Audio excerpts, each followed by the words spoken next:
And this year's recipient is a man named Jim Belardi, who when I met in 2007, had a form of leukemia that was not curable. You got this type of leukemia and you basically got your affairs in order, did the best you could, and eventually you would pass away. But we developed a transplant therapy specifically for that type of leukemia at City of Hope that's now used, frankly, all around the world. And Jim was one of the people who underwent that therapy to try to cure the leukemia, and that was over 8 years ago. So Jim, as you're going to see in the video and what he's going to talk about, is a unique and remarkable man. I mean, when I go to see a new patient, you know, and they're on one side of the door and I'm on the other, and I knock on that door, open it, and walk in, I know that a whole new adventure is starting, and neither one of us know exactly where it's going to go, although we know where we want it to go. So Jim, in addition to being a father, a husband, a sibling, a son, and a very successful businessman, was basically an Olympic-level swimmer. He was in the Olympic trials of the United States in 1976 and 1980. He was an AAU champion. He swam at Stanford for 4 years and and holds a number of masters swimmers records. And so we utilized not only our therapy, but Jim's competitive spirit to win, to do the training required to win, so that he could continue to be a spouse, a father, a son, a brother, a treasure to the community 8 years later. So we've invited Jim and his wonderful wife, Leslie, who was my partner in getting her husband well, and I still remember nights, phone calls, highs, lows, and then highs again to help get her beloved Jim well. So it's my honor to have not just Larry and Ruth here, but also Jim and Leslie here. And Jim is going to tell his story, and I think we have a video that will introduce that now.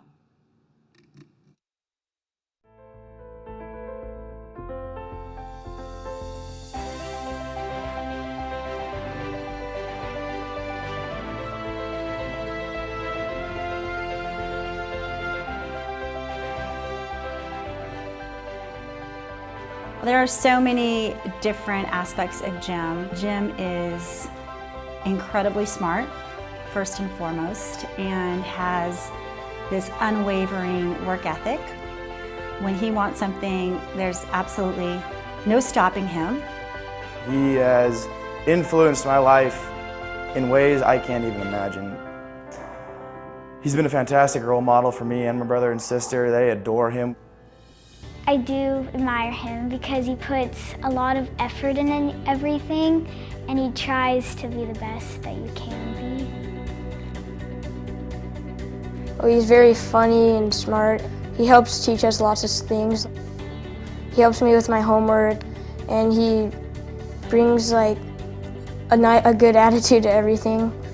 So he's very encouraging and very loving. He loves us a lot. Swimming has been such an important aspect of Jim's life. He went to Stanford on a swimming scholarship. He swam in the Olympic trials, I believe, twice.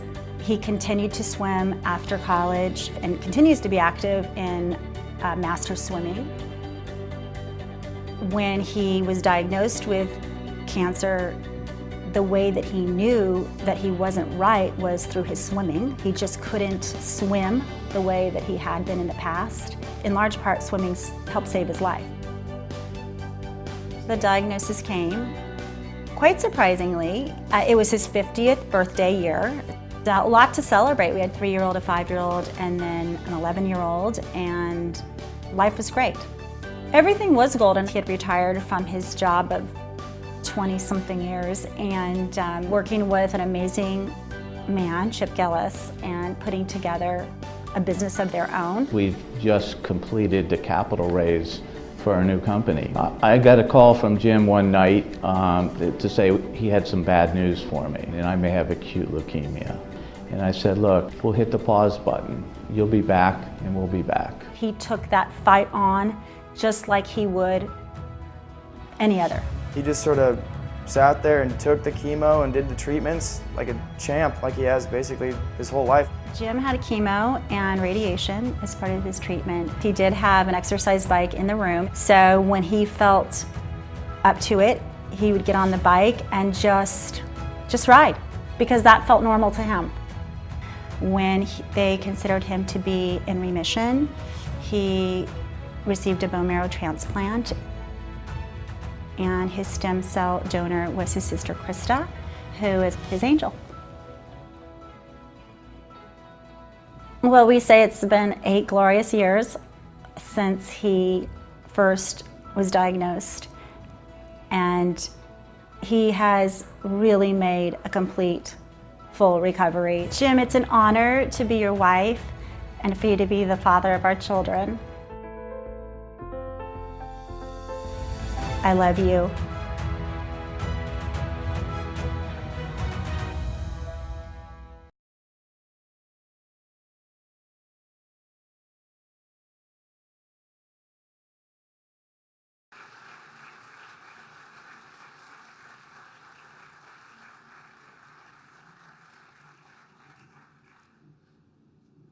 Good evening, everybody. I love my family, and I think you can see why. It's an honor for me to be here. Thank you for taking time out of your busy schedules to celebrate and support this important cause. Also, thank you to the Nesbitt family for your decade-long commitment to finding a cure. To quote Stuart Scott, the longtime anchor at ESPN, who recently passed away from cancer, when you die, it does not mean that you lose to cancer. You beat cancer by how you live, why you live, and in the manner in which you live. What an amazing tribute this event is to your son, his legacy, and the resilience of the human spirit. Many lives will be saved, and hope will be restored because of your efforts. Thank you very, very much.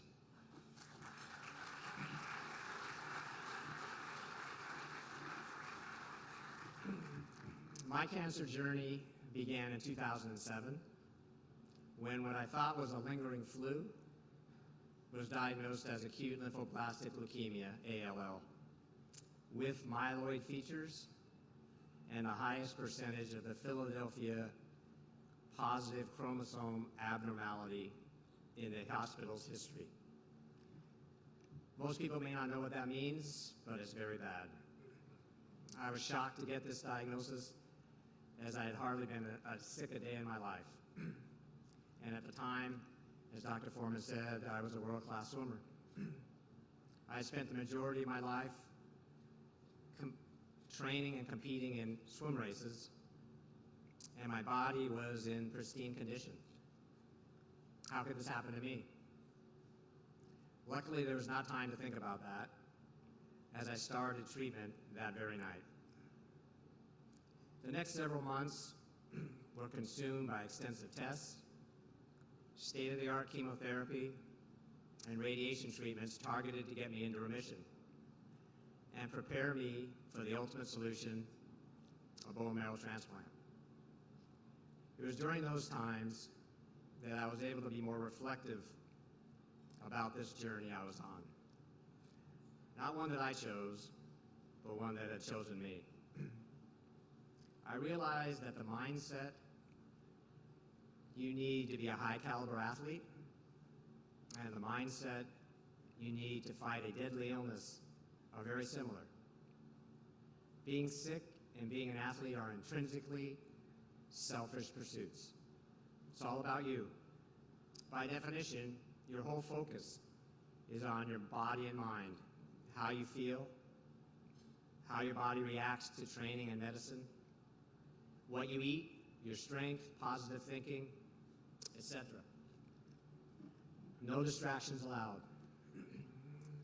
Therefore, this was a fight I could take on.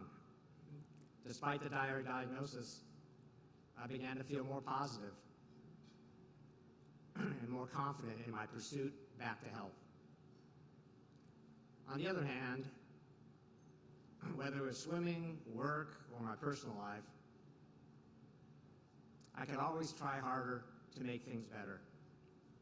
With cancer, however, there was no trying harder. Just take the medicine.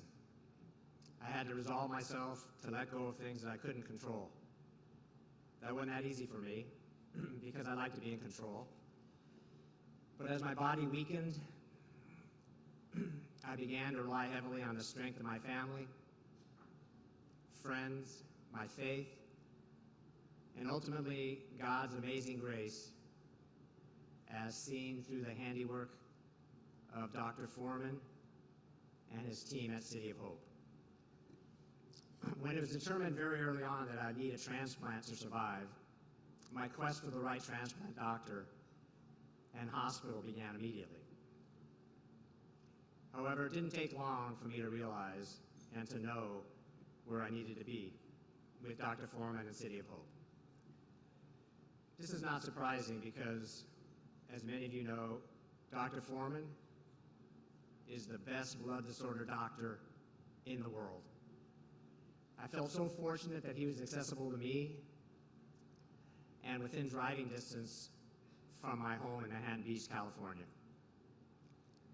Besides being incredibly smart and committed, Dr. Foreman is one of the most understated people I've ever met. There's nothing fancy, self-centered, or self-promoting about Dr. Foreman. He's committed to saving lives and curing cancer, period.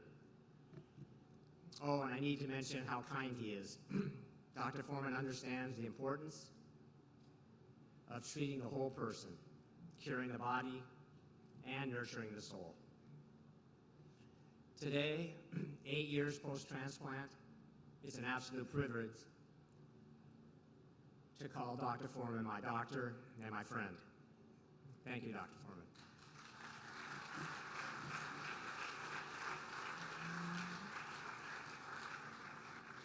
As with most setbacks I've encountered, even cancer came with silver linings. The ultimate silver lining is that I'm alive. My treatment and bone marrow transplant were successful. I was one of the lucky ones, blessed, whatever you want to call it. I am eternally grateful that for whatever reason, I was pardoned. Another silver lining is that the delay in starting our company because of my cancer let us avoid the financial crisis of '08, actually take advantage of it, and make our company very successful very quickly. But you can't talk about cancer without reflecting on the aftermath.